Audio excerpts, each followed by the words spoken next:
Hey everyone, and welcome back to the deep dive. Dementia is a topic that's on a lot of our minds these days, right? And for good reason.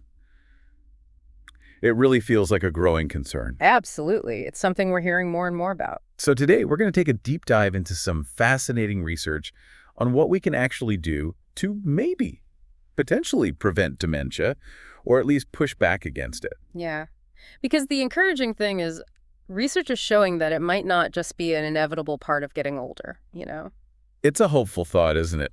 Especially when you consider that here in Germany, it's estimated that around 1.2 million people are already dealing with dementia. And projections suggest that number could rise to 2.3 million by 2030. Wow. That's a pretty huge increase. Yeah, it's a sobering statistic.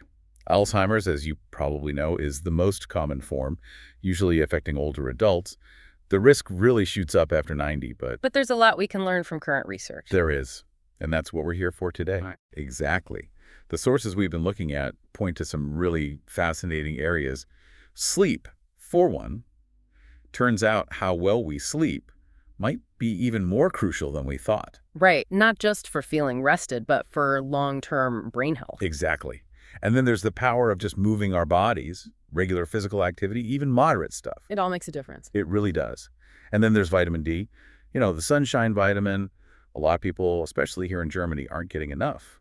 And it might have a bigger impact on our brains than we realize. That's what the research is saying. Then there's some surprising stuff about common medications like statins, the cholesterol-lowering drugs, Turns out they might have some unexpected side effects. things we wouldn't necessarily associate with them. Yeah, some pretty concerning stuff, actually. Yeah. And then we'll touch on diet a bit later and even some other intriguing possibilities like saunas and an Ayurvedic herb called Brahmi. So our mission today is to really pull out those actionable insights from all this research, the stuff you can actually think about and maybe apply to your own life. Absolutely. Empowering people with information. Exactly. So let's start with something we all do, or at least we're supposed to, right? Sleep. Seems so basic, but the research is highlighting just how powerful a role it plays in potentially preventing dementia. It's like sleep is the brain's way of cleaning house. I like that analogy, cleaning house. There's this study from Washington University, and they looked at genetically predisposed lab mice. Turns out the levels of these amyloid beta proteins, which are linked to Alzheimer's, were way higher when the mice were awake compared to when they were asleep. Oh, interesting. So like the more awake time, the more opportunity for this stuff to build up in the brain. Exactly. And to make matters worse, when they purposely deprived the mice of sleep, they saw an increase in those amyloid beta plaques. So basically saying what many of us have probably suspected all along, not getting enough sleep can have some serious long-term consequences. Right. Dr. David M. Holtzman, who was a lead researcher on that study, said it best. He emphasized that we need to think about treating sleep disorders, not just for the immediate relief, but also for protecting our brains in the long run. It's almost like those nights you're tossing and turning. You're not just setting yourself up for a groggy morning. You're potentially setting the stage for bigger problems down the road. It really makes you think, right? And melatonin, that hormone that regulates our sleep-wake cycles, seems to play a key role here. Absolutely. And, another piece of this sleep puzzle comes from a study at UC San Francisco. They focused on sleep-disordered breathing, which you might know as sleep apnea. This is where breathing repeatedly pauses during sleep, and it can really mess with sleep quality. Yeah, you're not getting that nice restorative sleep when that's happening. Exactly. And they found a pretty strong link between sleep apnea in older women and cognitive problems like memory issues and an increased risk of dementia. It sounds almost counterintuitive, that these breathing interruptions could have such a big impact on our thinking. It's pretty remarkable, right? Their findings showed that women who had at least 15 of these breathing interruptions per hour were way more likely to have memory problems and develop dementia than those with healthier sleep patterns. Dr. Christine Yaffe, who led that study, pointed out that these findings are especially important because both sleep apnea and cognitive decline are so common in older adults. It's almost like a double whammy. Right. But the good news is there are treatments for sleep apnea. Lifestyle changes can help, like losing weight if you need to. That's a crucial takeaway. If you think you might have sleep apnea, definitely talk to your doctor about it. There are things you can do. But the research on sleep gets even more interesting, right? Because it's not just about not getting enough. You're telling me. It turns out too much sleep might also be a problem. Too much sleep? Really? I always thought, you can't have too much of a good thing when it comes to sleep. Well, a 3-year study from the Universitate's Clinicum 12 de Octubre in Madrid, which followed over 3,300 adults aged 65 and up, found that those who regularly slept 9 hours or more, including naps, had double the risk of cognitive decline compared to those who slept around 7 hours. Wow, double the risk. That's significant. It is. And over the course of the study, over 5% of the long sleepers, the ones getting 9 hours or more, developed dementia. But less than 2% of those who slept 7 hours developed it. Even those who slept 8 hours had a higher risk, around 4%. So it really seems like there's a sweet spot, right? It appears so. Mhm. Dr. Julian Benito-Leon, one of the researchers from that Madrid study, suggests that if an older person suddenly starts needing a lot more sleep than usual, more than 7 or 8 hours, it could be a sign of something else going on, maybe an early sign of cognitive issues or some other health problem that could contribute to dementia. He recommends getting it checked out by a doctor. It makes sense, Pay attention to those changes in your sleep patterns, especially if it seems like a big shift. All right, so we've covered sleep. It's about quality and quantity, finding that right balance. Let's move on to something else that's crucial for overall health, and it turns out, brain health too. Movement, regular physical activity.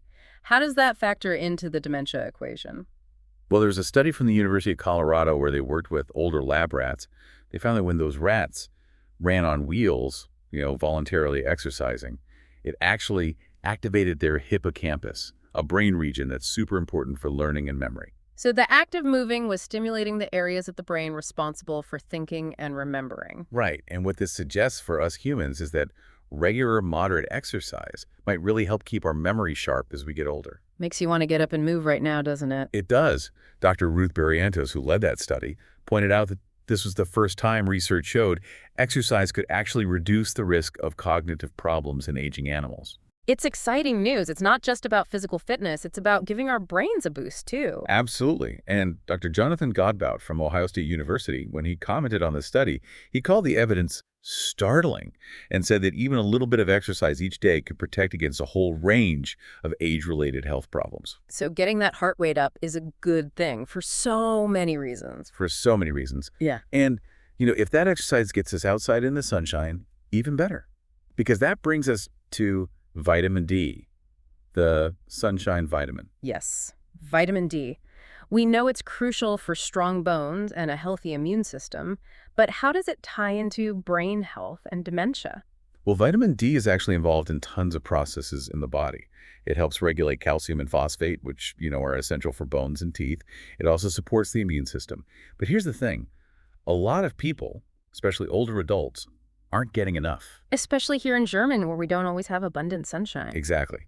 Data from the Robert Koch Institute shows that only about 38% of adults in Germany reach the recommended vitamin D levels. It's lower than I would have thought. It is. And as we age, our skin doesn't convert sunlight to vitamin D as efficiently. So older adults are even more at risk of deficiency.